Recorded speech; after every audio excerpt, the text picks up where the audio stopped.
নমস্কার, সোজা সাপটা সুব্রতয় আপনাদের স্বাগত। যা বলবো সোজা সাপটা বলবো।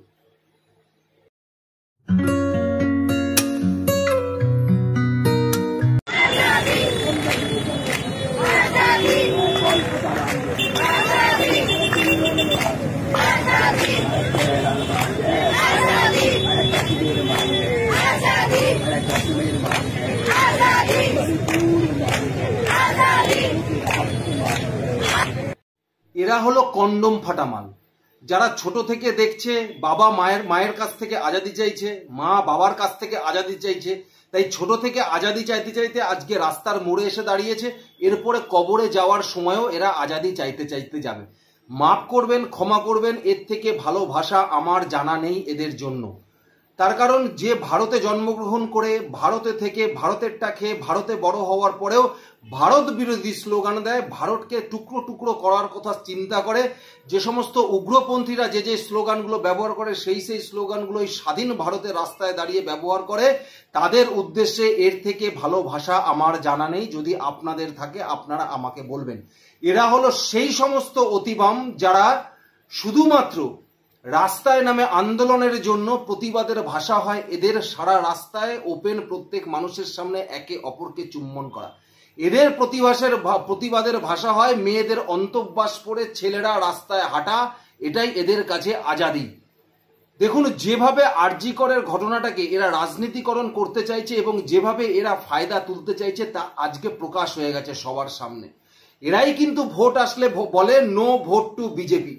এরা প্রত্যেকটা সময় কিন্তু তৃণমূল কংগ্রেসকে সুবিধা করবার জন্য এরা প্রত্যেকটা মুহূর্তে এরা রাস্তায় নেমে থাকে এবং ডাক্তারদের আন্দোলনটাকে বারবার হাইজ্যাক করবার জন্য এরা চেষ্টা করেছেন। হয়তো কোনো ডাক্তার বুঝতে পেরেছেন বা হয়তো কোনো ডাক্তার বুঝতে পারেননি। এরাই কিন্তু জাস্টিস অভিজিৎ গাঙ্গুলিকে গো ব্যাক বলেছেন, এরাই কিন্তু অগ্নিমিত্রা পালকে গো ব্যাক বলেছেন। যখন 14 তারিখে 14ই আগস্ট যখন রাত দখল করা হলো মহিলাদের, সেই সময় দাঁড়িয়ে যারা যারা সেই রাত দখলে গেছেন এই স্লোগানটা তাদের কানে এসেছেন। অতিবামরা রাস্তায় দাঁড়িয়ে সেই সময় দাঁড়িয়ে তারা আজাদি আজাদি স্লোগান দিয়েছে, যে স্লোগান আজকে উঠেছে এই যাদবপুর মোড়ে। কেরল চাইয়ে আজাদি, হামকো চাইয়ে আজাদি, ভারত কো চাইয়ে আজাদি, কাশ্মীর মাঙ্গে আজাদি। কি সমস্ত স্লোগান এরা, যে স্লোগানগুলো যে ইউনিতে ব্যবহার করা হয় আর এখানে যাদবপুরে ব্যবহার করা হয়। ঠিক 14ই আগস্ট রাত্রেও এই স্লোগান এরা ব্যবহার করেছিল। তাই এই ডাক্তারদের আন্দোলনে যখন স্বাস্থ্য ভবনে তারা বসেছিলেন, স্বাস্থ্য ভবনের সামনে, সেই সময় যাদবপুর দিয়ে প্রত্যেক দিন এদের জন্য খাবার গেছে, প্রত্যেক দিন। তার ছবি আমরা সবাই দেখেছি। তার মানে এই অতি বামরা যে বারবার ডাক্তারের আন্দোলনটাকে গ্রাস করবার চেষ্টা করেছিল, এটা ডাক্তাররা কতটা বুঝে উঠেছে সব থেকে বড় সন্দেহ আছে। আর তার জন্যই দেখবেন যেই ছাত্র সমাজ ডাক দিয়েছিল নবান্ন চলো, মুখ্যমন্ত্রীর পদত্যাগ চায়, সেই সময় দাঁড়িয়ে এই সিপিএম রায় বলেছিলেন যে ওটা আরএসএস এর, ওটা বিজেপির, ওখানে আমরা কেউ যাব না, আপনারাও কেউ পা দেবেন না। যদি আপনারা না যেতেন, কিন্তু সেটা নিয়ে মিডিয়ায় প্রচার করার দরকার ছিল না যে আপনারা কেউ যাবেন না, ওটা আরএসএস এর। তার কারণ আপনারা পক্ষান্তরে মমতা বন্দ্যোপাধ্যায়ের সুবিধাটাই করে দিতে চান। ডাক্তাররা সেদিনকে দাঁড়িয়ে, জুনিয়র ডাক্তাররা যে প্রেস কনফারেন্স করেছিলেন সেদিনকে দাঁড়িয়ে তারা হাতরাস উন্নয়নের কথা বলেছিল, কিন্তু তারা ধানতলা বানতলা কান্দুনির কথা কিন্তু একবারও বলেনি। যারা রাত দখল করছেন প্রেস ক্লাবে বসে, তারা বলেছেন বিজেপিকে আমরা চাই না রাত দখলে। যারা বিজেপিকে চায় না এই আন্দোলনের মধ্যে, যে বিজেপি এই মুহূর্তে দাঁড়িয়ে পশ্চিমবঙ্গে বিরোধী দলে রয়েছে, যে পশ্চিমবঙ্গের সাধারণ মানুষ 2,39,00,000 ভোট, প্রায় 2,35,00,000 ভোট ভারতীয় জনতা পার্টিকে দিয়েছে। যারা বিরোধী আসনে আছে, যারা মমতা বন্দ্যোপাধ্যায়ের পদত্যাগ দাবি করে, তারা চায় না। তার মানে তাদের লক্ষ্যটা কি? এটা বারবার আমাদেরকে স্মরণ করতে হচ্ছে যে তাদের এই আন্দোলনের পেছনে আসল উদ্দেশ্য কি। তার জন্য এরা বারবার বিনীত গোয়েলের পদত্যাগ চেয়েছেন, স্বাস্থ্য সচিবের পদত্যাগ চেয়েছে, কিন্তু একবারও এরা যে স্বাস্থ্যমন্ত্রী মমতা বন্দ্যোপাধ্যায়, যে পুলিশ মন্ত্রীর তত্ত্বাবধানে দাঁড়িয়ে কলকাতা পুলিশ কমিশনার তারা প্রমাণ লোপাট করলো ধর্ষকদের বাঁচানোর জন্য, তার পদত্যাগ চাইলেও স্বাস্থ্যমন্ত্রী কিন্তু পদত্যাগ একবারও চাইলেন না, পুলিশ মন্ত্রীর পদত্যাগ চাইলেন না। যে মোহাম্মদ সেলিম বসে বললেন নবান্নে যাব কেন, যেতে হলে সিজিও কমপ্লেক্সে যাব, কারণ কেসটা সিবিআই এর হাতে। সেই সিপিএমই কিন্তু বলে যে no identity card, no vote নিয়ে মমতা বন্দ্যোপাধ্যায় নির্বাচন কমিশনের অফিসে না গিয়ে মহাকরণে কেন গেছিল? তার মানে তাদের আসল উদ্দেশ্য ছিল সিপিএম কে হেনস্থা করা, জ্যোতি বসুকে সরানো, সিপিএম কে রাজ্য থেকে সরানো। একই মুখে দুরকম কথা বলে। তার মানে এদের ধারণা হচ্ছে এরা তৃণমূলকে ক্ষমতায় রেখে দিতে চায় শুধুমাত্র কেন্দ্রে এরা বিজেপির বিরোধিতা করবে বলে। তার জন্য এরা মমতা বন্দ্যোপাধ্যায়ের পদত্যাগ কোনোদিন চায় না, কোনোদিন চায় না এরা মমতা বন্দ্যোপাধ্যায়ের পদত্যাগ, কোনোদিন চায় না এরা তৃণমূল কংগ্রেসে চলে যাক। কারণ এখানে দাঁড়িয়ে এরা তৃণমূল কংগ্রেসের বিরোধিতা করে, মমতা বন্দ্যোপাধ্যায়ের পদত্যাগ চায় না। আর দিল্লিতে গিয়ে সেই মমতা বন্দ্যোপাধ্যায়ের সাথে হাত ধরে বিরোধী জোটের শরিক হয়। তবে আজকে কলকাতার বুকে দাঁড়িয়ে যে স্লোগান উঠেছেন, যাদবপুরে যে স্লোগান উঠছে, যাদবপুর মোড়ে দাঁড়িয়ে, সেখানে কলকাতা পুলিশ দাঁড়িয়ে থেকেও আজকে অশোক স্তম্ভ তাদের কাছে রয়েছে, তাদের স্টার রয়েছে। তারা আজকে প্রশাসনে থেকে এই দেশ বিরোধী স্লোগানের বিরুদ্ধে কোনো ব্যবস্থা মমতা বন্দ্যোপাধ্যায়ের সরকারে নেয় না, কোনো ব্যবস্থা মমতা বন্দ্যোপাধ্যায়ের প্রশাসন নেয় না। তার কারণ মমতা বন্দ্যোপাধ্যায় নিজে এটাকে প্রমোট করে। কারণ এই সারা শহর অঞ্চলে ভারতীয় জনতা পার্টির যে ভোট বৃদ্ধি হয়েছে 2024 সালের লোকসভায়, সেই ভোটটাতে ভাগ বসিয়ে যাতে সিপিএম কে দিয়ে ভাগ বসিয়ে বিজেপির ভোট কিছু কাটা যায়, সেই চিন্তা ভাবনা মমতা বন্দ্যোপাধ্যায়ের মধ্যে ঘুরেছে। কারণ 2024 সালের ভোটের বৈতরণী পার করাবার পর এটা কিন্তু সবার সামনে পরিষ্কার হয়েছে যে শহর অঞ্চলে বিজেপির ভোট বেড়েছে। তাই দেখবেন পৌরসভা এলাকা ভিত্তিক যা যা আছে সেই সমস্ত জায়গায় কিন্তু বিজেপির ভোট উত্থান হয়েছে। তাই এই জায়গাটায় সিপিএম কে কাজে লাগিয়ে মমতা বন্দ্যোপাধ্যায় বারবার রাস্তায় নেমে বিজেপির বিরোধিতা করলেও মমতা বন্দ্যোপাধ্যায়ের পদত্যাগ এরা দাবি করে না। এরা মমতা বন্দ্যোপাধ্যায়কে সরে যাওয়ার কথা বলে না, যাতে শহর অঞ্চলের ভোটগুলো কিছুটা কেটে মমতা বন্দ্যোপাধ্যায়ের সুবিধা করে দেওয়া যায়। যেভাবে এই লোকসভা নির্বাচনে এরা 12টা আসনে ভোট কেটে শুধুমাত্র তৃণমূলের সুবিধা করে দিয়ে তৃণমূলের এমপিদের জিতিয়ে নিতে সাহায্য করেছে, আজকে এরাই হলো সেই সমস্ত অতি বামের সাক্ষী, এরাই হলো সেই সমস্ত অতি বামের সাক্ষী। হতো এটা ইউপিতে, হতো এটা মধ্যপ্রদেশে, বার করে দিত সেখানকার প্রশাসন যে ভারতে থেকে ভারতকে টুকরো করার ষড়যন্ত্র। মণিপুর মাঙ্গে আজাদি, কাশ্মীর মাঙ্গে আজাদি, ভারত মাঙ্গে আজাদি, কেরালা মাঙ্গে আজাদি, পুরো টাইট করে দিত এই সমস্ত স্লোগান যদি রাস্তায় দাঁড়িয়ে থাকে। এখন তো প্রশ্ন উঠছে যে যেখানে দাঁড়িয়ে বাংলাদেশের জঙ্গি নেতা মমতা বন্দ্যোপাধ্যায়কে উপদেশ দিচ্ছেন যে আপনি পশ্চিমবঙ্গকে স্বাধীন রাষ্ট্র ঘোষণা করুন, সেই স্বাধীন রাষ্ট্র ঘোষণারই ক্ষেত্রে মমতা বন্দ্যোপাধ্যায়ের এই স্লোগানগুলো রাস্তায় নামিয়ে আস্তে আস্তে পশ্চিমবঙ্গ সেদিকেই এগোচ্ছে কিনা যথেষ্ট সন্দেহ আছে।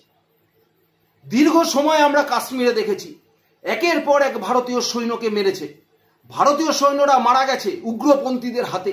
সেই উগ্রপন্থীরা সেখানে স্লোগান দিয়েছে হামকো চাইয়ে আজাদি, কাশ্মীর মাঙ্গে আজাদি। আজকে ভেবেছেন সেই ভারত মাতার সন্তানরা যাই এই ভারতবর্ষের জন্য বলি হয়েছে, আজকে তাদের যারা মেরেছে সেই সমস্ত উগ্রবাদীদের স্লোগান নিয়ে এরা রাস্তায় নামে এই অতি বামরা। তারপরে দাঁড়িয়েও এদের কথা মানুষকে শুনতে হবে।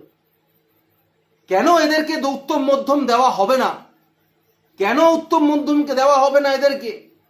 এদের জন্য আর হাত জোর করে থাকলে হবে না, এদের জন্য হাত খুলতে হবে।